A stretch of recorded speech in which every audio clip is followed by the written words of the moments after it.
స్వరమెత్తి చేతులు పైకెత్తి ఆకాశం అందున్న దేవుని వైపు మీ చేతులు చాపి ప్రార్థన చేయండి. మహాగణుడా, సాక్ష్యం చెప్పిన కుటుంబాన్ని కూడా దేవుడు ఆశీర్వదించినట్లుగా దేవునికి స్తోత్రములు చెల్లించండి.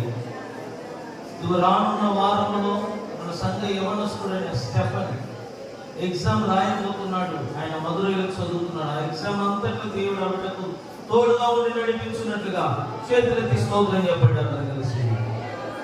హల్లెలూయా, హల్లెలూయా, హల్లెలూయా, స్తోత్రం. అలాగే పరిశుద్ధాత్మ దేవుని సన్నిధి మనతో ఉండగా ఆయన మనందరితో మాట్లాడినట్లుగా స్వరమెత్తి ఆ దేవాది దేవునికి స్తోత్రములు చెల్లించుదాము. హల్లెలూయా, హల్లెలూయా, హల్లెలూయా. చెప్పండి అందరూ కలిసి హల్లెలూయా, హల్లెలూయా, హల్లెలూయా, స్తోత్రములు. అలాగని పరిశుద్ధాత్మ దేవుని సన్నిధి మనతో ఉండగా ఆయన మనందరితో మాట్లాడినట్లుగా స్వరమెత్తి ఆ దేవాతి దేవునికి స్తోత్రములు చెల్లించుదాము.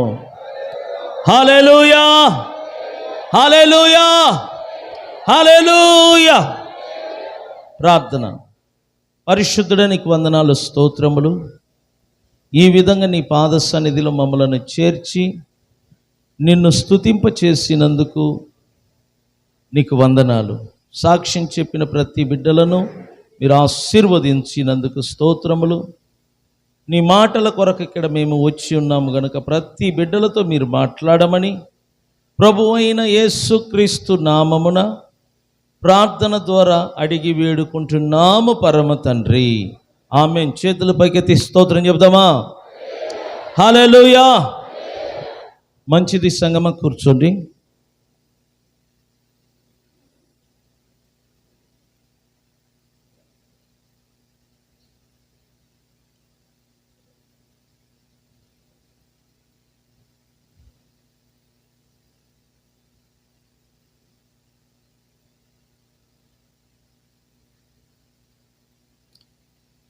కూడి వచ్చిన సంఘ బిడ్డలందరికీ కూడా ప్రభువైన యేసుక్రీస్తు నామమున వందనములు చెల్లించుకుంటున్నాను. ప్రియులరా, ఈ 2024 సంవత్సరం జనవరి నుండి చూస్తే దినములు అతి వేగముగా వెళ్ళిపోతుంది. ఈ మే నెల కూడా ఇంకొక 5-6 రోజుల్లో కంప్లీట్ అవుతుంది. తర్వాత జూన్ మాసం మనం ప్రవేశించబోతున్నాం. 2024 కూడా ఎంతో స్పీడ్గా వెళ్ళిపోతుంది. వచ్చే నెలలో పిల్లలందరూ తిరిగి బడులకు వెళ్తారు, కాలేజీలకు వెళ్తారు. వాళ్ళకి యూనిఫామ్ అని, పుస్తకాలని, ఫీజులని, ఇవన్నీ ఎన్నో ఉంటాయి మనకు. కాబట్టి దినములు ఏది కూడా మన కొరకు ఆగదు. అతి వేగంగా వెళ్ళిపోతుండగా ఏ విషయమై మనం చింత లేకుండా ధైర్యము కలిగి ఉండాలని ఒక దైవజనుడిగా మీకు నేను తెలియజేస్తున్నాను. ఈరోజు సంఘానికి చాలా ముఖ్యమైన వర్తమానం చెప్పాలనుకుంటున్నాను. మీరు మీ కుటుంబ సభ్యులు అభివృద్ధి అవ్వాలి, ఆర్థికంగా, ఆరోగ్యంగా మీరందరూ క్షేమముగా ఉండాలని దేవాతి దేవుడు కోరుతున్నాడు. మీరు అభివృద్ధి అవ్వాలి అంటే ఏం చేయాలి? మీ పిల్లలతో సహా మీరు ఆరోగ్యంగా, ప్రశాంతంగా, నెమ్మదిగా జీవించాలంటే మీరేం చేయాలి? దానిని నేను వాక్యములో నుండి మీకు చూపించాలని నేను ఆశిస్తున్నాను. ఈరోజు వాక్యం వింటున్నప్పుడు శ్రద్ధగా వినండి. చెప్తున్న మాటలను ఆలకించండి. ఇంటికి వెళ్ళిన తర్వాత దైవజనులు ఈరోజు ఏం మాట్లాడారు, దేవుడు దైవజనుల ద్వారా ఏమేం మాటలు మాట్లాడారో వాటిని మరలా జ్ఞాపకం చేసుకోండి, నెమరు వేసుకోండి. అందువలన మీరు మీ కుటుంబ సభ్యులకు మేలులు జరుగుతాయి. బైబిల్ అంటుంది, మీరు వాటి మీద లక్ష్యం ఉంచిన ఎడల మీకు మేలు కలుగును.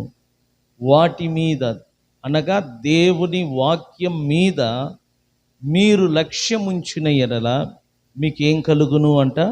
మేలు. మీకు మేలు కలగాలి అంటే ఇక్కడ మీకు బోధిస్తున్న ప్రవచనాత్మ సంబంధమైన మాటల మీద దృష్టి ఉంచండి. ఆదికాండము 6వ అధ్యాయం.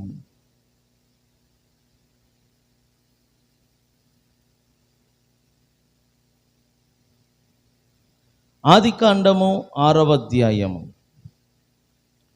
6వ వాక్యం నుంచి నేను చదువుతాను, మీరు జాగ్రత్తగా గమనించండి. 5 నుంచి నరులు చెడుతనము భూమి మీద గొప్పదనియు, వారి హృదయము యొక్క తలంపులలోని ఊహ అంతయు ఎల్లప్పుడూ కేవలము చెడ్డదనియు యెహోవా చూచి, 6వ వాక్యం, తాను భూమి మీద నరులను చేసినందుకు యెహోవా సంతాపము నొంది తన హృదయములలో నొచ్చుకొనేను. అప్పుడు యెహోవా, నేను సృజించిన నరులను, నరులతో కూడా జంతువులను, పురుగులను, ఆకాశ పక్షులను భూమి మీద ఉండకుండా ఏమి చేయుదును? తుడిచివేయుదును. ఈ మాట ఎవరు పలుకుతున్నారంటే దేవుడైన యెహోవా. ఎవరితో ఈ మాటను చెప్తున్నాడంటే భక్తుడైన నోవహుతో. దేవుడు నోవహుతో మాట్లాడుతున్నాడు. మన దేవుడు మాట్లాడే దేవుడు. మన దేవుడు నరులతో మాట్లాడుతాడు, నీతో మాట్లాడుతాడు. మీరు ఆసక్తిగా దేవుని స్వరం వినాలని ఆశపడితే ఇప్పుడు ఇక్కడ నా ద్వారా కూడా దేవుడు మీతో మాట్లాడతాడు. మీ ఆసక్తిని బట్టి దేవుడు మీతో మాట్లాడతాడు. ఆయన మాట్లాడుతున్నప్పుడు మనము భయము భక్తి కలిగి జాగ్రత్తగా వినినట్లయితే మనకు మన కుటుంబానికి మేలులు తప్ప కీడు జరగదు. ఏమని మాట్లాడుతున్నాడు నోవహుతో? దేవుడు అంటున్నాడు, నరుల చెడుతనము భూమి మీద ఎలా ఉన్నదంట? గొప్పగా ఉన్నది. నరుల చెడుతనము భూమి మీద రాను రాను పెరిగిపోయినది. నరుల చెడుతనము ఆకాశమంత ఎత్తుకు ఎదిగి ఉన్నది. ఈ మాటను దేవుడైన యెహోవా నోవహుతో చెప్తున్నాడు. నోవహు, నరుల చెడుతనము భూమి మీద గొప్పదై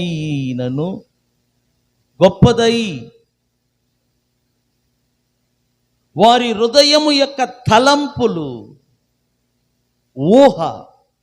ఈ 2 మాటను పెన్నుతో అండర్లైన్ చేయండి. తలంపులు, ఊహ. తలంపులు, ఊహ ఏంటంటే చెప్పండి. తలంపులు, ఊహ, ఇవి 2 కూడా ఒకటి కాదు. తలంపులు వేరు, ఊహ అనేది వేరు.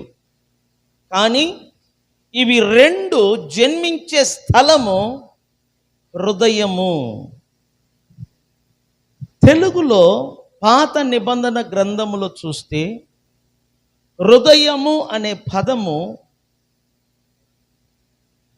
మనస్సు కొరకు వాడబడినది. ఎక్కడెక్కడ పాత నిబంధనలో హృదయము అనే పదాన్ని రాశారో మీరు వెంటనే అర్థం చేసుకోవాలా. రచయిత దేని గురించి మాట్లాడుతున్నాడంటే మన గుండెను గురించి కాదు సుమా, మన మనస్సును గురించి మాట్లాడుతున్నాడు. ఎందుకంటే మన అందరికీ తెలుసు, మన గుండెను హృదయముగా మనం పిలుస్తాము. కానీ బైబిల్ భాషలో హృదయము అనేది మన గుండెను చూపించటం లేదు. పాత నిబంధనలలో హృదయము అనగా మన మనస్సును చూపిస్తుంది. కానీ క్రొత్త నిబంధనలో హృదయము అనే పదాన్ని మన అంతరంగ ఆత్మను చూపిస్తుంది. వీటిని ఇంగ్లీష్లో ఏం చేస్తారంటే సింబులైజ్ అంటారు, అంటే గుర్తు అన్నమాట. హృదయము అనగా మనస్సు పాత నిబంధనలో, అదే క్రొత్త నిబంధనలో హృదయము అనే పదానికి అర్థం ఏంటంటే అంతరంగ ఆత్మ. ఎందుకంటే ఊహ, తలంపు ఇవి రెండు కూడా మన మనసులో నుండి పుడుతుంది. ఇక్కడ చూడండి, నీ మనస్సులో నుండి తలంపులు పుడుతుంది. అదే నీ మనస్సులో నుండి ఊహ అనగా ఇమాజినేషన్ అంటారు ఇంగ్లీష్లో, తలంపు అనగా థాట్స్ అంటారు, మనస్సు అనగా మైండ్ అంటారు. నీ మనస్సులో నుండి థాట్స్, తలంపులు, ఆలోచనలు పుడుతుంది. అదే మనస్సులో నుండి ఊహలు పుడుతుంది. తలంపులకు ఊహలకు మధ్య ఉన్న డిఫరెంట్ ఏంటంటే, తలంపు నీ మనస్సులో 24 గంటలు వస్తూ ఉంటాయి. దానినే మన భాషలో ఆలోచనలు అంటారు. నువ్వు నిద్రపోయినా నీ మనస్సులో ఆలోచనలు వస్తూ ఉంటాయి. ఒకటి తర్వాత ఆలోచనలు వస్తూ ఉంటాయి. సైకాలజీ ప్రకారంగా ఒక మనిషిలో ఉన్న మనస్సుకు 24 గంటలో ఎన్ని ఆలోచనలు వస్తాయంటే, సైకాలజీ ఇలా చెప్తుంది, 75,000 ఆలోచనలు. ఎన్ని వేల ఆలోచనలు? 75,000 ఆలోచనలు ఒక మనిషిలో ఉన్న మనసులో 24 గంటలు వస్తూ ఉంటాయంట. ఈ 75,000 ఆలోచనలలో 5 ఆలోచనలు మాత్రమే మనిషికి ప్రయోజనకరముగా ఉంటుంది. మిగిలినవి పనికిరాని ఆలోచనలు. అర్థం చేసుకోండి, 75,000 ఆలోచనలలో 5 మాత్రమే నాకు ఉపయోగకరమైనది. మిగిలిన ఆలోచనలన్నీ కూడా నాకు పనికిరానివి. కాబట్టి మనిషికి పనికొచ్చే ఆలోచనల కంటే పనికిరాని ఆలోచనలు మనసులో నుండి వస్తూ ఉంటుందంట, ఒక ఊటలాగా. ఆ ఊట చూడండి, ఎక్కడి నుంచి ఉబుకుతూ వస్తుందో తెలియదు. నీ మైండ్ సెట్ కూడా ఒక నీటి ఊట లాంటిది. ఆలోచనలు ఉబుకుతూ ఉంటుంది, వస్తూ ఉంటుంది. కానీ ఊహ అలాంటిది కాదు. ఊహ అనగా లేని వాటిని ఉన్నట్లుగా ఊహించుకోవటం. అర్థమవుతుందా? దీనిని ఏమంటారంటే ఇమాజినేషన్ అంటారు. జస్ట్ ఊహించు అంటే అది నీ కంట్రోల్లో ఉంది. నువ్వు దేనినైనా ఊహించుకోవచ్చు. మీ ఇల్లు ఒక పూరి గుడిసె అనుకోండి. ఆ ఇంట్లో నిద్రపోతున్నావు మంచం మీద, కానీ నిద్రలో నువ్వు ఊహించుకుంటున్నావు ఒక డూప్లెక్స్ ఇంట్లో ఉండి నిద్రపోతున్నట్లుగా. కళ్ళు మూసుకొని ఊహించుకుంటున్నావు. వాస్తవానికి నువ్వు నిద్రపోతున్న స్థలము పూరి గుడిసె, కానీ నీ మనస్సులో నువ్వు చూసేది మాత్రము డూప్లెక్స్ ఇల్లు. అది ఎలా సాధ్యం అంటే ఊహల ద్వారా, ఇమాజినేషన్. దేవుడు మానవుడికి ఇచ్చిన గొప్ప వరం, అది గిఫ్ట్ అన్నమాట. లేని వాటిని ఉన్నట్లుగా ఊహించుకునే వరమే ఇమాజినేషన్. ఇది చాలామంది చదువు లేని వారికి తెలియదు.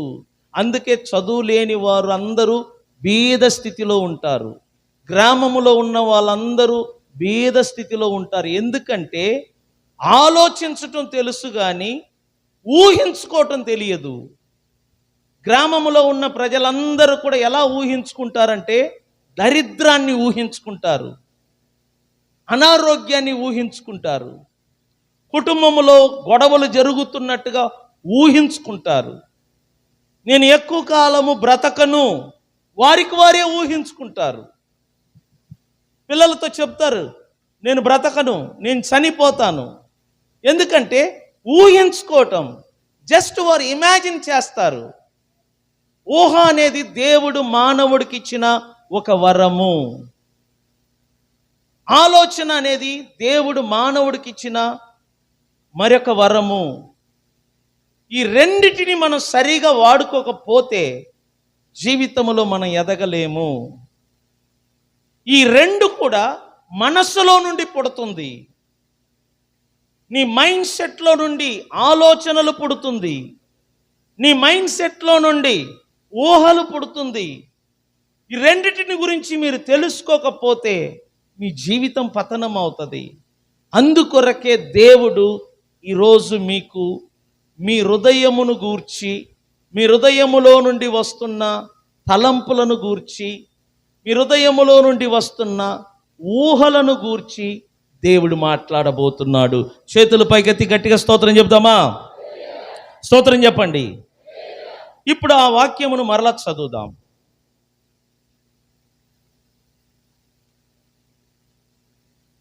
నరుల చెడుతనము భూమి మీద గొప్పదనియు, వారి హృదయము యొక్క తలంపులలోని ఊహ అంతయు ఎల్లప్పుడూ ఎలా ఉన్నదంట? చెడ్డదనియు యెహోవా చూచి, తాను భూమి మీద నరులను చేసినందుకు యెహోవా ఏమయ్యాడంట? సంతాపము నొంది తన హృదయములలో నొచ్చుకొనెను. అప్పుడు యెహోవా, నేను సృజించిన నరులతో కూడా జంతువులను, పురుగులను ఏం చేయాలి? ఆకాశ పక్షులను భూమి మీద ఉండకుండా ఏం చేయుదును? తుడిచివేయుదును. దేవుడు అంటున్నాడు, నేను సృజించిన నరులతో కూడా జంతువులను, పురుగులను ఏం చెయ్యబోతున్నాను? ఆకాశ పక్షులను భూమి మీద ఉండకుండా ఏం చెయ్యబోతున్నాను? తుడిచివేయుదును. ఎందుకు ఇంత శిక్ష దేవుడు సృష్టికి కలగజేశాడు? పురుగులు ఏం చేసింది? జంతువులు ఏ పాపము చేసింది? ఆకాశమందున్న పక్షులు ఏ పాపం చేసింది? దేవుడు ఎందుకు వీటిని కూడా నరులతో కూడా జల ప్రళయమును పంపి తుడిచివేయుదును అంటున్నాడు? ఎందుకంటే నరుల హృదయములో నుండి వస్తున్న తలంపులు, ఆ తలంపులో నుండి వస్తున్న ఊహలు దేవుని దృష్టికి ఎలా కనబడుతుందంట? చెడ్డవిగా. బైబిల్లో మీరు ఆ పదాన్ని గమనించండి. యెహోవా చూచి ఏంటంటే చెప్పండి, దేనిని చూచాడు? చూడండి, దేనిని చూశాడు? యెహోవా దేనిని చూశాడు? నరుల యొక్క చెడుతనమును చూశాడు. 2, వారి హృదయములో నుండి వస్తున్న వారి తలంపులను, వారి ఊహలను చూశాడు. ఇంగ్లీష్లో చూస్తే ఇలా రాయబడి ఉంది, గాడ్ సా అని ఉంది. అంటే దేవుడు చూచెను. దేనిని చూచెను? నరుల హృదయములో నుండి వస్తున్న తలంపులను చూశాడు. ఆ తలంపులో ఉన్న ఊహలను చూశాడు. ఈ వాక్య భాగం మనకి ఏమి నేర్పుతుందంటే, నీ మనసును నువ్వు కన్నులారా చూడలేవు. నీ మనస్సులో ఉన్న ఊహలను, నీ మనస్సులో ఉన్న ఆలోచనలను, నీ మనస్సులో ఉన్న తలంపులను నువ్వు కన్నులారా చూడలేవు. అవి అదృశ్యమైనవి. నీ ఆలోచనలను నీ తోటి మనిషికి నువ్వు చూపించలేవు. నీ మనసులో ఉన్న తలంపులను నీ తోటి మనిషికి నువ్వు చూపించలేవు. నీ ఊహలను నీ తోటి మనిషికి చూపించలేవు. ఎందుకంటే అవి అదృశ్యమైనవి, కన్నులతో చూడలేము. కానీ దేవుడు మాత్రమే నీ మనసును, నీ మనసులో ఉన్న తలంపులను, నీ మనసులో ఉన్న ఊహలను దేవుడు మాత్రమే చూడగలడంట. స్తోత్రం చెప్పండి గట్టిగా. సో దేవుడు నీ ఊహలను చూడగలడు, నీ తలంపులను చూడగలడు. ఎందుకంటే నీ మనస్సు అదృశ్యమైన ఒక అవయవము. నీ మనస్సు నీ కంటికి కనబడదు. నీ మనస్సులో ఉన్న తలంపులు, ఆలోచనలు నీకు మాత్రమే తెలుస్తుంది, నువ్వు చూడలేవు. కానీ నీ మనస్సులో నువ్వు ఏం ఆలోచిస్తున్నావు? నువ్వు నిద్రపోతున్నప్పుడు దేనిని ఊహించుకుంటున్నావో దేవుడు చూస్తున్నాడు. నీ తలంపులను చూస్తున్నాడు, నీ ఊహలను చూస్తున్నాడు. నీ తలంపులు, నీ ఊహలు నీ నోటి మాటల ద్వారా బయటికి వస్తాయి. నువ్వు ఊహిస్తున్న నీ ఊహలు,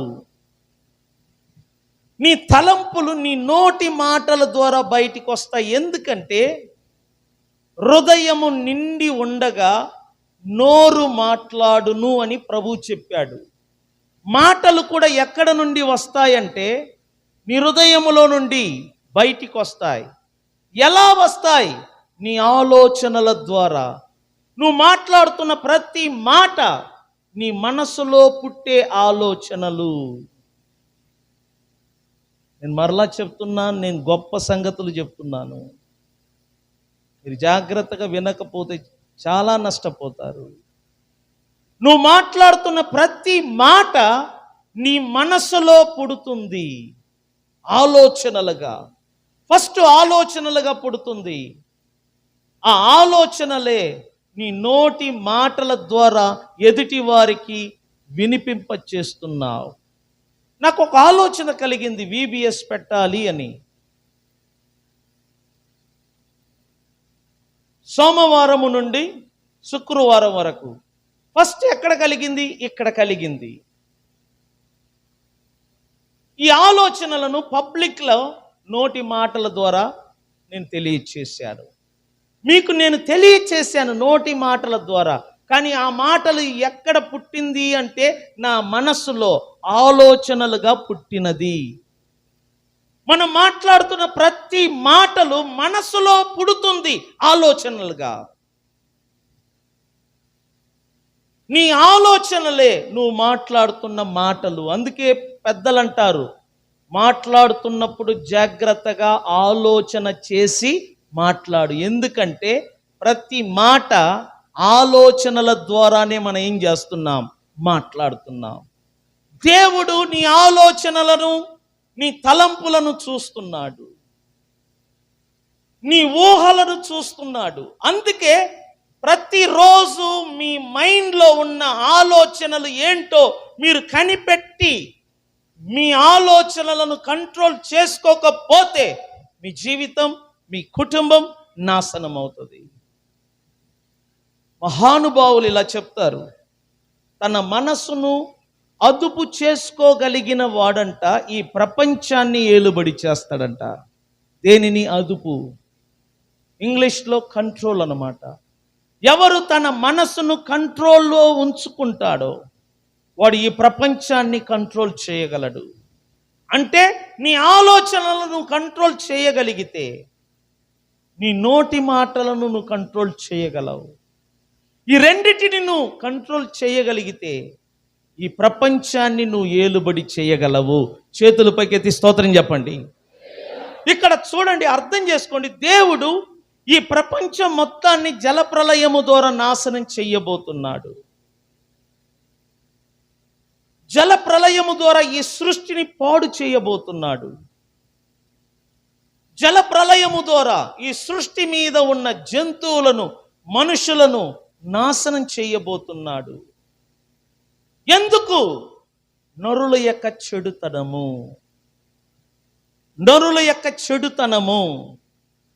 ఈ చెడుతనము ఎక్కడ ప్రారంభము అయినది? ఈ చెడుతనము ఎక్కడ పుట్టింది తెలుసా? మనస్సులో, ఊహల్లో, తలంపులో. చెడుతనము మానవుని హృదయములో నుండి మొదలైనది. అది నోటి మాటల ద్వారా, క్రియాశీలిగా లేకపోతే క్రియల ద్వారా వారు బయలుపరిచారు. నీ మనసులో ఉన్న తలంపులు, ఊహలు, మాటల ద్వారా, చేతల ద్వారా ఈ ప్రపంచములో మీరు బయలుపరుస్తారు. కాబట్టి వారు చేస్తున్న ప్రతి చెడు మనస్సులో నుండి పుట్టింది, ఊహల్లో నుండి పుట్టింది.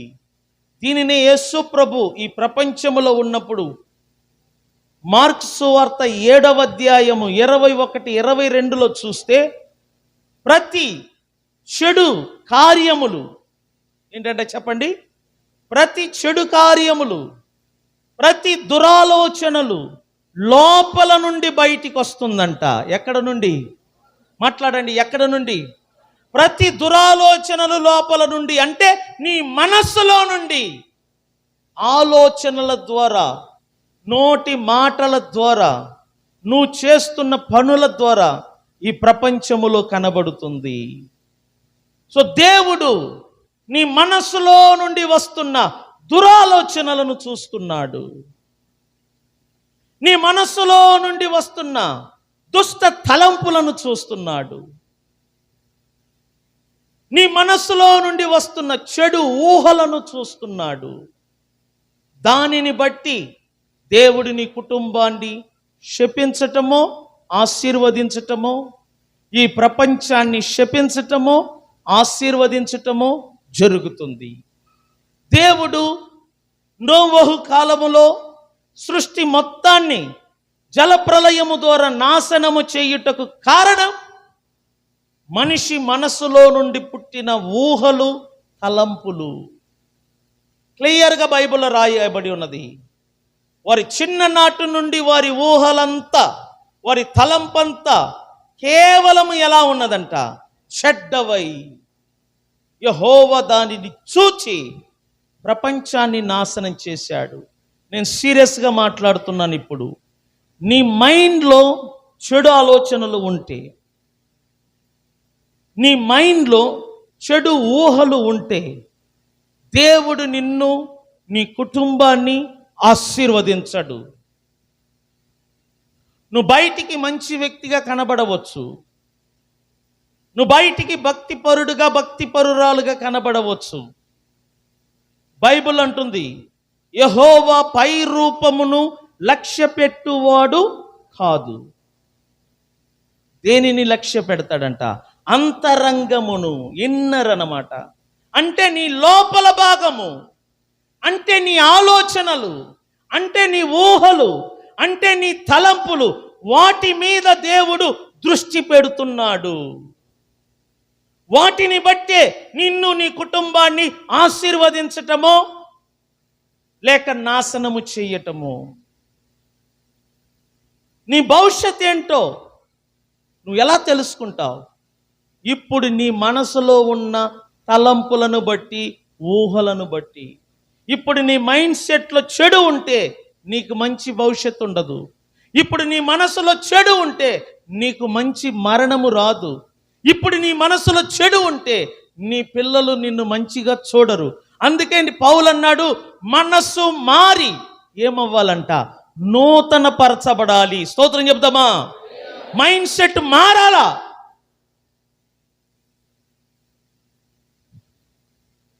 నీ ఆలోచనలు మారాలా, నీ ఊహలు మారాలా, నీ తలంపులు మారాలా, నీ మైండ్ సెట్ వచ్చి నూతన పరచబడాలా. దినదినము దినదినము క్రీస్తు స్వరూప్యములోనికి నీ ఆలోచనలు మారాలా. ఎప్పుడు చూసిన దరిద్రపు ఆలోచనలు, ఎప్పుడు చూసిన అనారోగ్య ఆలోచనలు, ఎప్పుడు చూసిన లేదు లేదు అన్న ఆలోచనలు, ఈ ఆలోచనలను దేవుడు చూస్తున్నాడు. నీ మైండ్ సెట్లో లేదు లేదు అని ఎప్పుడు ఆలోచిస్తావో నీ కుటుంబంలో లేమిని దేవుడు పుట్టిస్తాడు. చెడును ఆలోచించారు, ఈ భూమికి చెడును దేవుడు తీసుకొని వచ్చాడు. ఒకవేళ వారు మంచిని ఆలోచించి ఉంటే ఈ భూమి మీదికి దేవుడు జలప్రలయమును కాదు మంచిని తీసుకొని వచ్చి ఉంటాడు. మంచి చెడు దేవుని వలన, శాపము ఆశీర్వాదము దేవుని వలన, రోగము అనారోగ్యము దేవుని వలన, జీవము మరణము దేవుని వలన, దరిద్రము ఐశ్వర్యము దేవుని వలన నీ కుటుంబానికి కలుగుతుంది. కానీ ఆశీర్వాదమే కలగాలని నువ్వు అనుకుంటే నీ మైండ్ సెట్లో ఆలోచనలు ఎప్పుడు కూడా ఆశీర్వాదకరమైన ఆలోచనలు కలిగి ఉండాలి. లేదు లేదు అన్న ఆలోచన ఉండకూడదు. కొంతమంది ఎప్పుడు చూసినా నేను బాగులేను అంటారు. ఎందుకంటే వాళ్ళ మైండ్ సెట్లో అలా రికార్డ్ అయి ఉంది. కొంతమంది డబ్బు లేదు లేదు లేదు, ఎందుకంటే వాళ్ళు అలా రికార్డ్ చేసుకున్నారు మైండ్ సెట్లో. వాళ్ళని చూడండి, డబ్బు వాళ్ళక్కడ నిలబడదు, డబ్బు వారి ఇంట్లో ఉండదు. ఎందుకంటే ఎప్పుడు చూసినా లేదు లేదు అంటున్నారు గనుక దేవుడు ఆ కుటుంబానికి లేమిని కలగజేస్తాడు. అర్థం చేసుకో, మీ ఆలోచనలు మారాలి. ఇంకొక మాట, సామెతల గ్రంథము అధ్యాయము 3, సామెతలు అధ్యాయము 16 3వ వాక్యం. ఇక్కడ 3వ వాక్యం చూడండి. సామెతలు 16:3, నీ పనుల భారము యెహోవా మీద ఉంచుము, అప్పుడు నీ ఉద్దేశములు ఏమగును, సఫలమగు. ఇక్కడ పదం చూడండి, నీ ఉద్దేశములు సఫలమగును. నీ ఉద్దేశములు అంటే థాట్స్ అన్నమాట. సఫలమగును అంటే సక్సెస్ అన్నమాట, లేకపోతే ఎస్టాబ్లిష్ అంటారు ఇంగ్లీష్లో. దీని అర్థం ఏంటంటే నీ నీ నీ ఆలోచనలను దేవుడు నీ జీవితములో నిజం చేస్తాడంట. నువ్వు దేనిని ఆలోచిస్తావో దానిని దేవుడు నీ జీవితములో నిజం చేస్తాడు. నువ్వు దేనిని ఆలోచిస్తున్నావో దానిని నీ జీవితంలో దేవుడు ఏం చేస్తాడంట, నిజం చేస్తాడు. ఉదాహరణంగా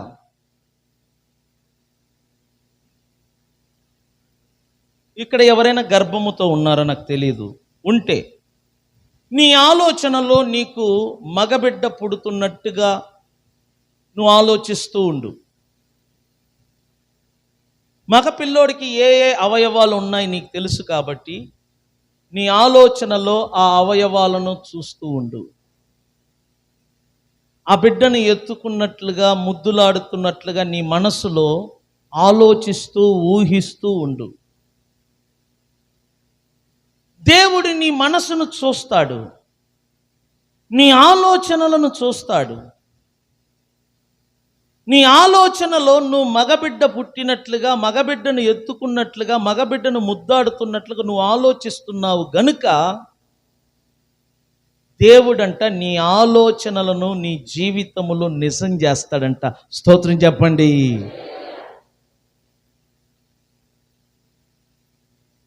నీకు కారు కొనాలని ఆశ ఉంది, కానీ డబ్బులు లేవు, ఆ స్తోమత లేదు, కానీ ఆశ మాత్రం బలంగా ఉంది. అందువలన నువ్వు పండుకొని నీ ఆలోచనలో ఊహిస్తున్నావు. ఎలా? నువ్వు కారు కొంటున్నట్లుగా. కారు కలరు కూడా తెల్ల కారు, ఫ్రంట్ సీట్లో కూర్చొని నువ్వే డ్రైవింగ్ చేస్తున్నావు. ఆ కారు ఎన్ని సీట్లు కలిగిన కారు, ఎంతమంది నీ కారులో కూర్చొని ఉన్నారు? ఎటువైపు నువ్వు డ్రైవింగ్ చేస్తున్నావు? నువ్వేం చేస్తున్నావు అంటే ప్రతిరోజు మంచం మీద పండుకొని ఊహ అనే వరం ఇచ్చాడని చెప్పాను కదా దేవుడు. ఆ ఊహల ద్వారా, తలంపుల ద్వారా నువ్వు ఆలోచిస్తున్నావు. దేవుడంట నీ మైండ్ను చూస్తున్నాడు, నీ ఆలోచనను చూస్తున్నాడు. నీ మనసులో కారును తోలుతున్నట్టుగా, ఆ కారు తెల్ల కలర్ కారులాగా ఆ కారులో కూర్చొని డ్రైవింగ్ నువ్వే చేస్తున్నావు. కొనటానికి స్తోమత లేదు, డ్రైవింగ్ కూడా చేయటం రాదు, కానీ ఊహల్లో కారు కొన్నావు. ఊహల్లో డ్రైవింగ్ లేకపోయినా డ్రైవింగ్ చేస్తున్నావు. దేవుడు చూసి నీ ఊహలను, నీ ఉద్దేశములను, నీ తలంపులను దేవుడు సఫలము చేస్తాడంట. స్తోత్రం చెప్పండి. మీరు మీ ఊహలో మనకెందుకు అని నువ్వు ఆలోచిస్తూ ఉంటే, నువ్వు చనిపోయినా నీ లైఫ్లో ఒక్క కారు కొనలేవు. నేను కొనలేను అంత డబ్బు. మీరు అనుకుంటున్నారు డబ్బు ఉన్న వాళ్ళు మాత్రమే కొనగలరని. No no no no no no మీకు అర్థం కావట్లా. డబ్బు వలన కాదు కొనేది, కొనకపోవటం. Mind set. డబ్బున్న వాళ్ళకే కారు ఉంటాయని మీరు అనుకుంటున్నారు, కానీ మీకు తెలుస్తుంది, మీకు నేను చెప్తున్నాను, డబ్బు ఉన్నవారి కంటే డబ్బు లేని వారే ఎక్కువగా కార్లు కొంటున్నారు.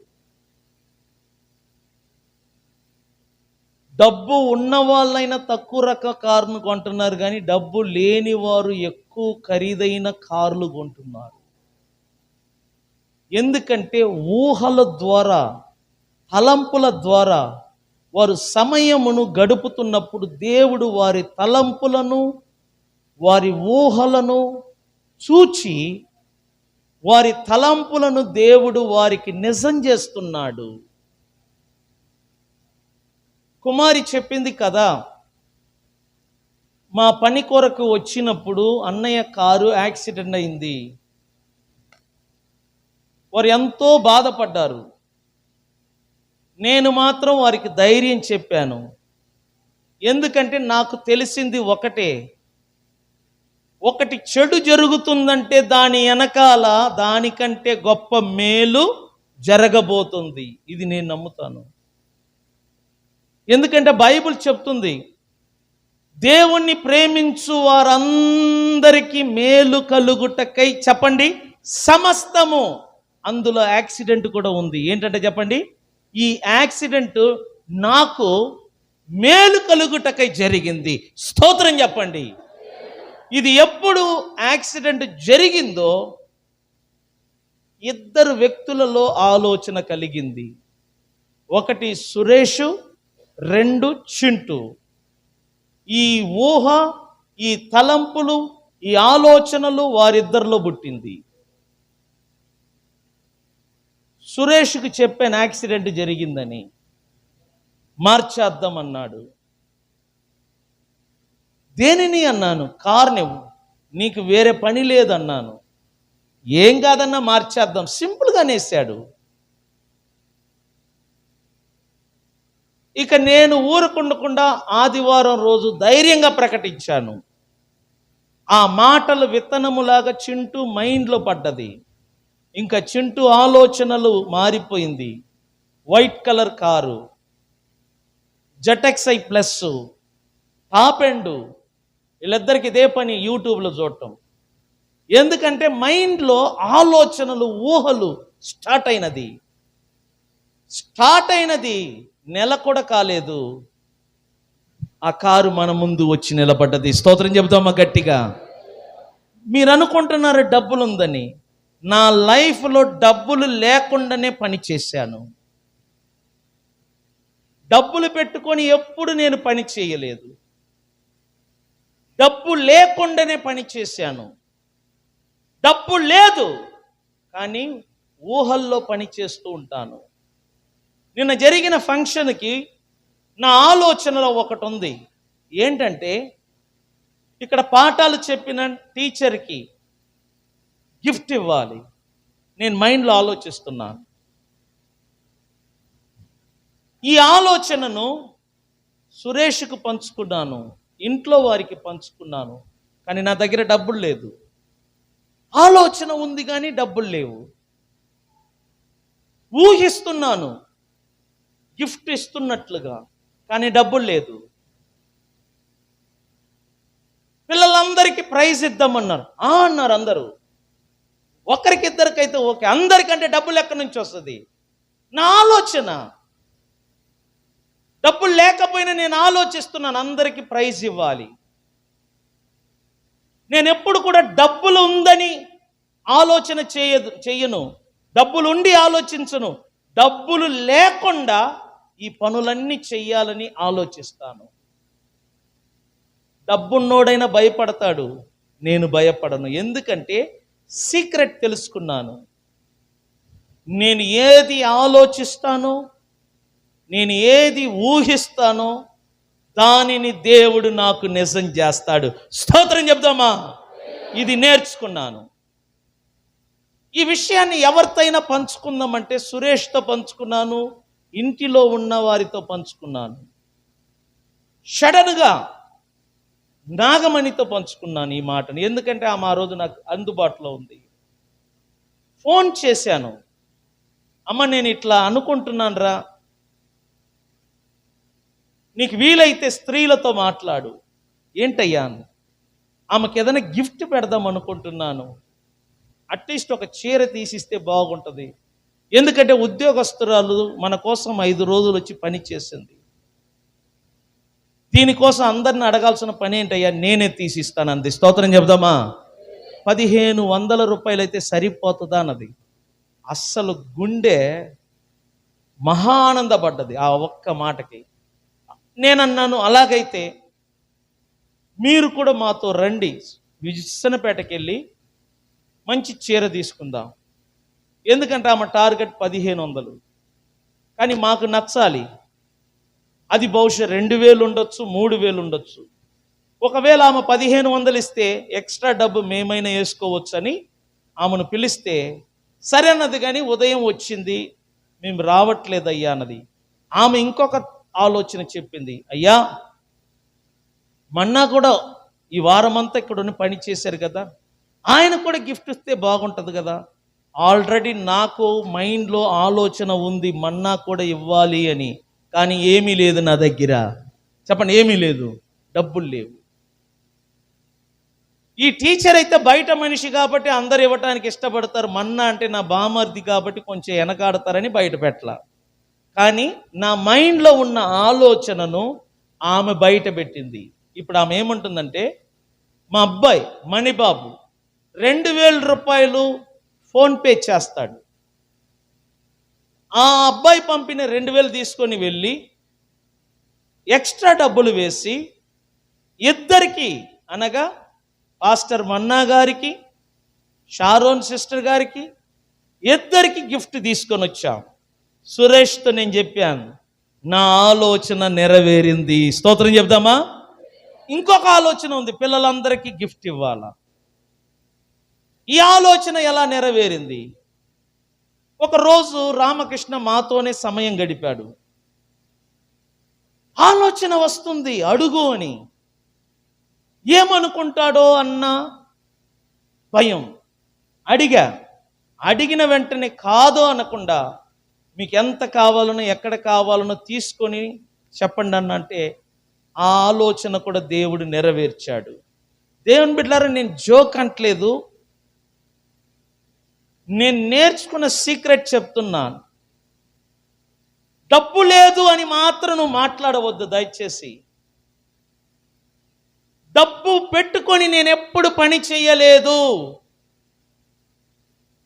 డబ్బు ఉన్న వాళ్ళకంటే నేను ఎక్కువ పని చేస్తున్నాను, కానీ నా దగ్గర డబ్బులు ఉండి కాదు.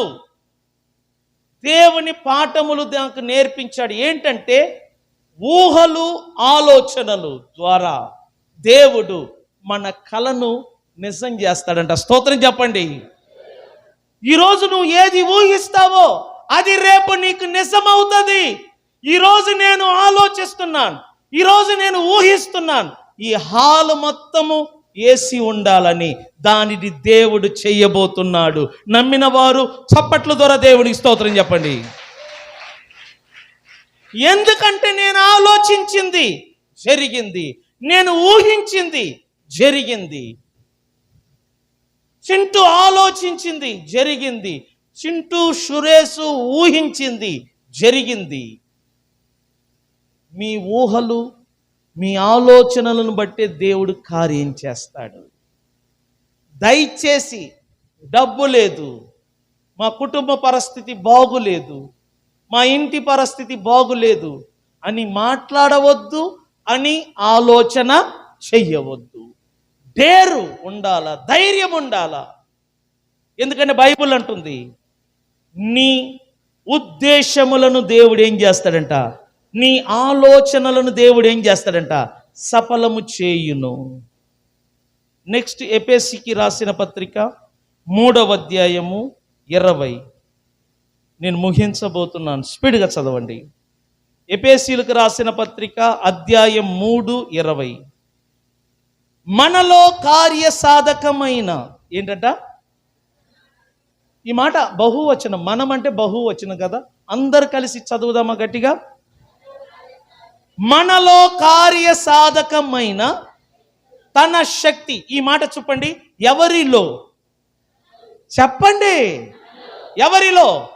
దేవుని శక్తి అంట మనలో ఉండి పని చేస్తుందంట. అది దాని అర్థం. దేవుని శక్తి, దైవ శక్తి మనలో ఉండి పని చేస్తుందంట. దేని ద్వారా?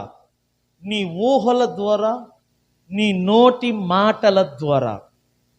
నువ్వు ఏది మాట్లాడతావో అది నీ జీవితంలో నెరవేరునట్లు దేవుని శక్తి నీలో ఉండి పని చేస్తాడు.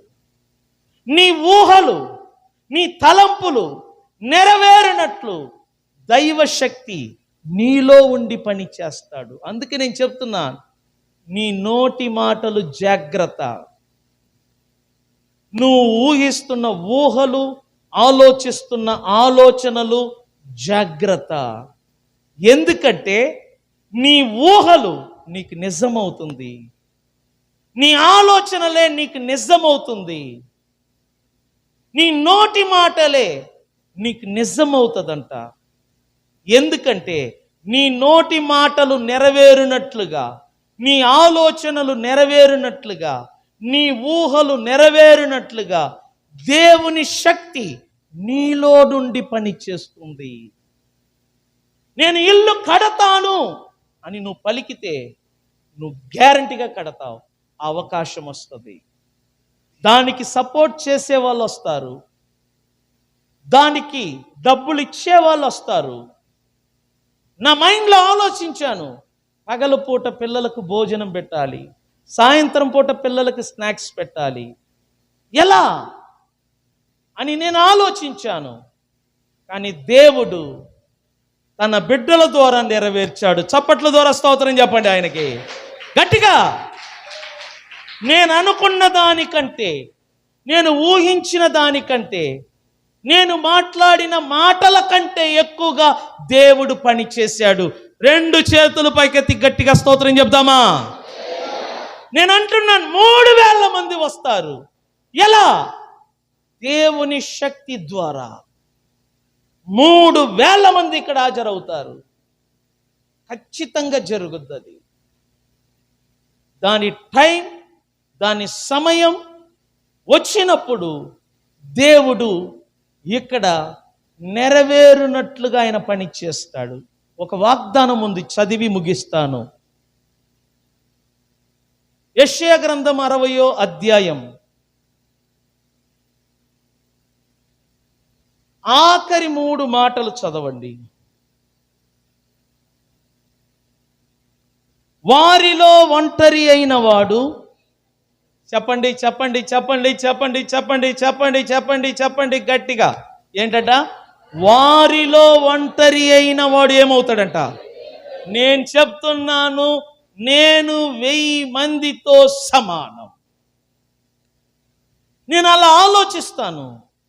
ఎందుకంటే వాక్యం అలా చెప్తుంది. నేను ఒంటరిని కాను, నేను 1000 మందితో సమానం. 1000 మందితో సమానం. తర్వాత ఎన్నిక లేనివాడు బలమైన జనమగును. చప్పట్ల ద్వారా దేవుడి స్తోత్రం చెప్దాం. నేను బలమైన జనముగా మారుతాను. నేను బలమైన జనముగా మారుతాను. అది వాగ్దానం. తర్వాత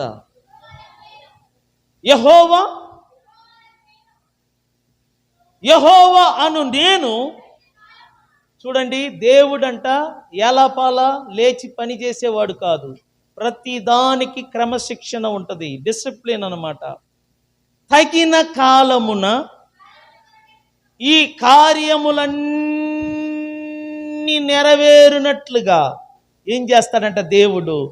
త్వరపెట్టేదను. స్తోత్రం చెప్దామా? నేను చెప్తున్నాను, దేవుడు ఈ సంఘమును వేలాది మంది సంఘముగా చెయ్యబోతున్నాడు. నమ్మితే స్తోత్రం చెప్పు. స్తోత్రం చెప్పండి. 1, 2, 3, 4 చదువు గట్టిగా. ఇదే అధ్యాయం. నాకు వెలుగు వచ్చి ఉన్నది, నేను లేస్తాను, తేజరెల్లుతాను. దేవుని మహిమ నా మీద ఉదయించి ఉన్నది. చూడుము, భూమి మీద చీకటి కమ్ముచున్నది, జనముల మీద కట్టిక చీకటి కమ్మబడుచున్నది. యెహోవా, అర్థం చేసుకో, భూమి మీద కట్టికి చీకటి అంట, మన మీద మాత్రము దేవుని వెలుగంట. చప్పట్ల ద్వారా దేవుని స్తోత్రం చెప్పండి. హల్లెలూయా. తర్వాత ఆయన మహిమ నా మీద కనబడుచున్నది. వినండి, వినండి, వినండి, వినండి. జనములు నా వెలుగునొద్దకు వచ్చెదరు, ఎవరు దానిని ఆపలేరు. చప్పట్ల ద్వారా స్తోత్రం చెప్పండి. నాకు నిజంగానే రెస్ట్ లేదు. ఫోన్ ఎత్తటానికి టైం లేదు, స్నానం చెయ్యటానికి టైం లేదు. కూర్చొని ఇదంతా నొప్పి లేస్తుంది. ఎందుకు? పొద్దాక జనములు ఉదయం నుంచి ఎవరో ఒకరు వస్తానే ఉన్నారు. నేను అంటున్నాను, బాబు రెస్ట్ లేదు. స్నానం చేసి వచ్చిన వెంటనే కిరణ్, అన్నయ్య వెంకటేశ్వరరావు వస్తున్నాడు. నిజంగానే చెప్తున్నాను, ఇది వాగ్దానము. జనములు నీ వెలుగునొద్దకు వచ్చేదరంట. స్తోత్రం చెప్దామా? పంచాయతీ ఆఫీసు కూడా జనాలు రావట్లేదు, కానీ ఈ రేకుల షెడ్డుకు జనాలు వస్తున్నారు. చప్పట్లు తట్టండి, కడుపు మండి.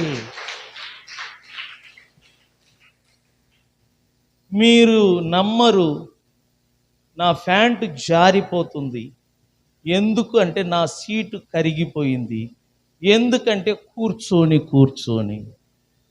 ఒకప్పుడు నా సీటు ఎలా ఉంటుందంటే, సుమలత కొడుకును చూడండి ఒకసారి, అట్లా ఉంటుంది, పిగిలిపోయి ఇట్లా పట్టుకొని బన్నులాగా ఉంటుంది. చింటు సీటును చూడండి, మీకు అర్థమవుతుంది. ఇప్పుడు నా సీటు చూడండి, అయ్యో పాపం అనిపిస్తుంది. కూర్చొని సమూయేలుకు నాకు సంబంధం లేకపోయింది, కానీ వాగ్దానం నెరవేరుతుంది. ఏంటంటే చెప్పండి, నీ వెలుగునొద్దకు ఎవరు వస్తారంట? జనములు వస్తారు. ఇది వాగ్దానం. తర్వాత అయ్యా, ఎవరంటే చెప్పండి, రాజులు ఎక్కడికి వస్తారంట? నిజంగానే రాజులు ఉదయకాంతికి, నీ ఉదయకాంతికి వచ్చేదరు రాజులు. వాళ్ళ దగ్గరికి మనం వెళ్ళాల్సిన పని లేదు, వాళ్ళు మన దగ్గరికి వస్తారు. స్తోత్రం చెప్పండి. తర్వాత కన్నులెత్తి చుట్టూ చూడుము. కన్నులు మూసుకొని చుట్టూ చూడండి. ఈ పొలాలు, ఈ చెరువులు, ఈ జనాలు, ఇవన్నీ నాది అగును. స్తోత్రం చెప్పండి. ఎప్పుడైనా ఎలా అబ్రహాముతో దేవుడు అన్నాడంట, కన్నులెత్తి చూడమన్నాడంట. నువ్వు ఎంతవరకు చూస్తావో అంతవరకు నీది అగును అన్నాడు. ఇప్పుడున్న ఇశ్రాయేల్ దేశం చాలా చిన్నది. ఒకప్పుడు ఇశ్రాయేల్ దేశం చాలా పెద్దది. ఆ పెద్ద దేశం అంతటిని దేవుడు అబ్రహాముకు వాగ్దాన భూమిగా ఇచ్చాడు. కొలతతో సహా ఇచ్చాడు. ఆ కొలతను బట్టి దేవుడు ఎందుకు ఇచ్చాడు? ఏ కొలతను బట్టి ఇచ్చాడంటే అబ్రహాము చూచిన చూపును బట్టి. ఒక మనిషి నిలబడి కనులెత్తి చూస్తే 1 కిలోమీటర్ చూడగలడు. కానీ కొన్ని కిలోమీటర్ వరకు దేవుడు ఆ భూమిని ఇవ్వగలిగాడంటే ఎలా చూడగలిగాడు తెలిసిన? ఊహల ద్వారా, ఇమాజినేషన్. నువ్వు కన్నులు మూసుకుంటే నీ ఊహా చిత్రము కనబడుతుంది, ఊహా ప్రపంచము కనబడుతుంది. కన్నులు తెరిస్తే చింత చెట్టు కనబడుతుంది, ఇటు చూస్తే నిమ్మ చెట్టు కనబడుతుంది. కానీ నువ్వు కన్నులు మూసుకుంటే ప్రపంచమే కనబడుతుంది. అందుకే నేను చాలా సార్లు కన్నులు మూసుకొని వాక్యం చెప్తాను, కన్నులు మూసుకొని ఊహించుకుంటాను నా ముందు జనములు ఉన్నట్టుగా, కన్నులు మూసుకొని ఊహించుకుంటాను నా ముందు డబ్బులు ఉన్నట్టుగా, కన్నులు మూసుకొని ఊహించుకుంటాను నా పిల్లలకు మంచిదే జరుగును. బైబిల్ అంటుంది, నీ కనులెత్తి చూడుము, నీ కనులెత్తి చూడుము. నువ్వు ఎంతమందిని చూస్తావో, ఎంతవరకు చూస్తావో వారందరూ నీ దగ్గరికి వస్తారంట. చేతులు పైకెత్తి స్తోత్రం చెప్పండి. సంగమా, ఊహా ప్రపంచాన్ని విశ్వాసముతో చూడటం నేర్చుకో. కన్నులు మూసుకో, నువ్వు ఆరోగ్యంగా ఉన్నట్లుగా చూడు. కన్నులు మూసుకో, మీ కుటుంబములో ఆర్థిక వ్యవస్థ పెరుగుతున్నట్లుగా చూడు. కన్నులు మూసుకో, నీ కుమార్తెకు చక్కని భర్త వచ్చినట్లుగా. కన్నులు మూసుకో, నీకు గర్భఫలము ఏర్పడ్డట్టుగా. డాక్టర్లు అంటారు నీకు పిల్లలు పుట్టరు. దేవుడు అంటున్నాడు కన్నులు మూసుకొని చూడు, నీకు గర్భము కలిగినట్లుగా. దేవుడు ఖచ్చితంగా నీ ఉద్దేశములు, నీ ఊహను, నీ ఆలోచనను సఫలము చేస్తాడు. స్తోత్రం చెప్పండి. మా చిన్న మర్దల పేరు చిన్ని. ఆమెకు ఒకసారి నేను చెప్పాను, నీకు గ్యారంటీగా మగబిడ్డ పుడతాడని. గత సంవత్సరము ఆమెకు దేవుడు గర్భఫలం ఇచ్చాడు. డెలివరీ అవటానికి ముందు వారం నాకు ఫోన్ చేసింది, బావా నేను కన్నులు మూసుకుంటే పాప కనబడుతుంది, ఆడపిల్ల కనబడుతుంది, గౌన్లు కనబడుతున్నాయి. నేనన్నాను నీకు ఆడపిల్ల పుడతదమ్మా అని. వాళ్ళ ఆలోచన ఎందుకు వచ్చిందంటే, నేను మగపిల్లోడు పుడతానని చెప్పాను కదా, ఇప్పుడు నేను కళ్ళు మూసుకుంటే నిద్రలో నాకు కనబడేది ఎవరంట? ఆడపాప కనబడుతుంది, గౌన్లు కనబడుతున్నాయి, ఆ ఆడపిల్ల సంబంధించిన వస్తువులు కనబడుతున్నాయి. ఎవరైతే ఏమైందమ్మా, దేవుడిచ్చే బిడ్డే మనకు కావాలి. ఆమె కన్నులలో, ఆమె ఊహల్లో, ఆమె కలల్లో ఏ బిడ్డను చూసిందో ఆ బిడ్డనే దేవుడు ఆమెకు ఇచ్చాడు. స్తోత్రం చెప్దామా? నేను చెప్పిన మాట అయినా అబద్ధం అవ్వచ్చు, కానీ నువ్వు చూస్తున్న ఊహల్లో, నువ్వు ఆలోచిస్తున్న ఆలోచనలో ఏది చూస్తావో అదే దేవుడు నిజం చేస్తాడు. ఇప్పుడు నేను మిమ్మల్ని ఒక ప్రశ్న అడుగుతున్నా, నీ మనసులో ఉన్న ఆలోచనలు ఏమిటి? నీ మనసులో ఉన్న ఊహలు ఏమిటి? నీ మైండ్ సెట్ను బట్టే నీ కుటుంబం ఉంటుంది, నువ్వు ఉంటాయి, నీ బిడ్డలు ఉంటారు. నీ మైండ్ సెట్ మారితే, నీ ఆలోచనలు మారితే, నీ స్థితిగతులు, నీ ఇల్లు, నీ ఆరోగ్యం, నీ వాతావరణం కంప్లీట్గా మారిపోతుంది. నిన్ను నువ్వు పరీక్షించుకో. దేవుని సన్నిధిలో లేచి నిలబడదాం. కొద్ది క్షణము మీ ఆలోచన ఎలా ఉందో, మీ తలంపులు ఎలా ఉందో ప్రభు సన్నిధిలో పరిశోధించుకోండి. చెడు ఉంటే విడిచిపెట్టండి. దేవుని మాటలతో మీ ఆలోచనలు నింపండి. ప్రార్థన చేద్దాం. కొద్ది క్షణం స్వరమెత్తి అందరు కలిసి ప్రార్థించండి.